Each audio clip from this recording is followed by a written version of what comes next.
We'll go to the Oz now.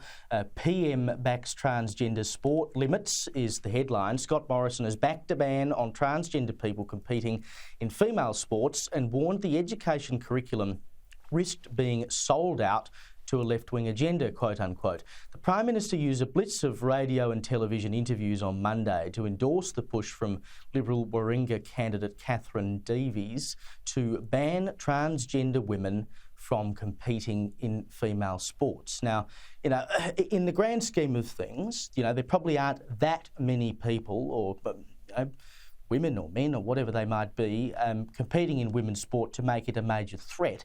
But it is one of those things that you see examples, particularly overseas, that when it does happen and when a transgender athlete dominates, it can pose a threat. What do you think is the best course of action here, Tanveer? Oh, look, this issue riles so many people, and you're right, it'd be a tiny percentage, but it's one of the ultimate culture war issues. And the Prime Minister knows that this really touches buttons in outer metropolitan, regional seats where, the culture wars, that won the Liberal Party a lot of votes last election. Now, Albanese has tried to neutralise it. He's come out and said something similar that, only women can have babies, for example. He got asked that. So it was interesting. I think it's certainly worth the Prime Minister trying to put this issue as a culture war issue that he could potentially get votes on. And it could be one of these wedge issues that Albanese can't go too far. Otherwise, he fractures some of the hard left vote or the Labor left vote, especially in the inner city.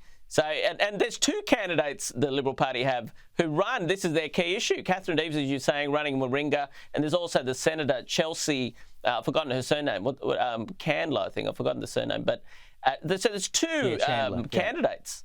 Look, it's a good issue to have as a side culture war issues for Morrison, I think. Yes, and Albo's already done that front page, across the News Corp papers saying, I'm not woke. Albo's sort of setting himself up not to get sucked into this stuff.